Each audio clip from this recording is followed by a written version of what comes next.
10월 23일 목요일 KBL KOBO 나며 시작하겠습니다. 서울 삼성은 앤드류 니콜슨을 중심으로 한 하이포스트 공격 루트를 중점적으로 활용한다. 니콜슨은 미드포스트에서의 페이싱 감각이 뛰어나고 외곽과 페인트존을 자유롭게 넘나들며 득점 루트를 만들어낸다. 한호비는 볼 운반과 하이픽 전환 패턴에서 안정적이지만 강한 압박 수비에선 드리블 이탈 빈도가 높다. 저스틴 구탕은 돌파 이후 피니시 감각이 좋지만 수비 전환 속도가 늦어 세컨드 찬스 허용률이 높은 편이다. 그래서 삼성은 공격 전개에서는 나쁘지 않으나 트랜지션 디펜스와 리바운드 경쟁력에서 불안 요소가 많다. 특히 후반 들어 니콜슨 의존도가 과도해질수록 팀 밸런스가 흔들리며 패턴 전환 타이밍이 늦어진다. 결국 삼성은 공격 템포를 유지하지 못하면 경기 흐름이 상대에게 쉽게 넘어갈 가능성이 크다. 이 팀은 결정력보다는 리듬 유지에서 흔들리는 팀이다. 울산 모비스는 단순히 개개인의 실력으로 버티는 팀이 아니다. 박무빈의 볼 핸들링과 해먼즈의 스크린 타이밍, 옥존의 리바운드 가담이 모두 유기적으로 맞물리는 완성형 케미스트리 팀이다. 해먼즈는 스크린 이후 빠른 롤인 타이밍으로 수비를 흔들고 박무빈은 외곽에서 타이밍 패스를 통해 하이포스트를 효율적으로 활용한다. 미겔 옥조느는 리바운드 이후 곧바로 트랜지션을 시도하며 페인트존 싸움에서 상대를 압박한다. 모비스는 하프코트 오펜스에서도 세컨드 볼 순환이 매끄럽고 외곽과 인사이드의 연결이 자연스럽다. 또한 해먼즈가 중심을 잡는 순간 팀 전체의 수비 로테이션이 안정되며 골밑에서 상대 빅맨을 효과적으로 묶어낸다.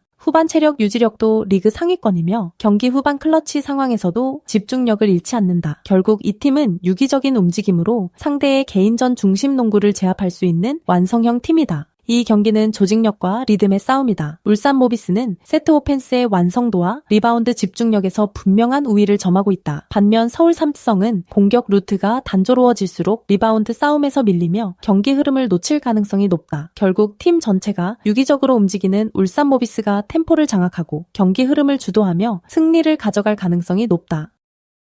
대한항공은 카일 러셀의 화력 중심 공격에 의존하는 비중이 크다. 그의 오픈 공격은 파워풀하지만 세터와의 타이밍이 맞지 않으면 효율이 급격히 떨어진다. 정지석은 안정된 리시브와 볼 연결 능력을 갖췄지만 최근 경기에서는 세컨볼 처리 부담이 높아지며 체력 소모가 누적되고 있다. 정한용은 블로킹 타이밍에서 상대 속공 루트를 예측하는 감각이 탁월하지만 경기 후반으로 갈수록 타점 유지가 흔들리는 경향이 있다.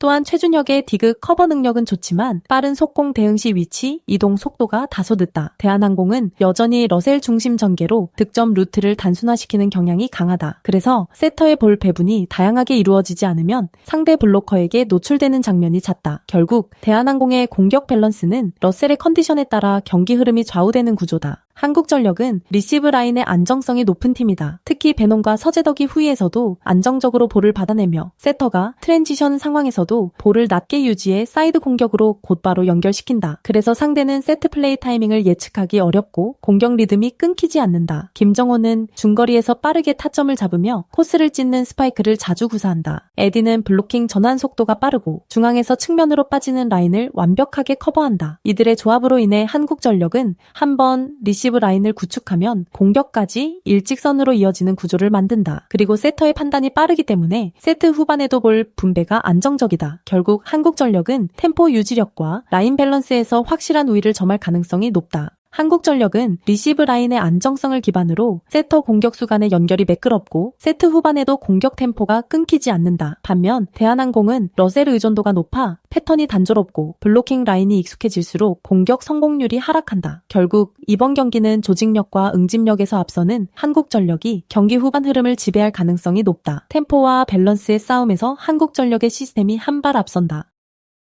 정관장은 자네테를 중심으로 사이드 공격의 비중이 높은 팀이다. 자네테는 파워풀한 스윙과 높은 타점을 기반으로 블로킹 위를 넘기는 공격에 능하지만 세터와의 호흡이 불안정할 때는 볼 타이밍이 흔들린다. 이선우는 미들라인에서 속공을 섞어주지만 볼 배분이 한쪽으로 쏠리면 공격 루트가 단조로워지는 단점이 있다. 정호영은 블로킹 시 리드 타이밍이 다소 느려 상대의 빠른 전환 공격에 대응하기 어렵다. 박혜민은 리시브 커버 범위가 넓지만 세트 중반 이후 체력 저하가 발생하면 수비 집중력이 떨어지는 경향이 있다. 정관장은 전체적으로 공격 의존도가 높고 세터의 토스질이 떨어질 경우 라인 밸런스가 흔들린다. 특히 리시브 불안이 누적되면 중앙 연결이 막혀 사이드로만 공격이 집중되는 흐름으로 이어진다. 결국 전술 밸런스가 무너질 경우 세트 후반에 접전 상황을 버티지 못하는 구도가 반복된다. GS 칼텍스는 실바의 높이를 중심으로 초반 템포를 빠르게 가져가며 상대 수비를 일찍 흔드는 팀이다. 세터가 초반부터 퀵오픈을 연속 시도해 상대 블로커의 점프 타이밍을 분산시키며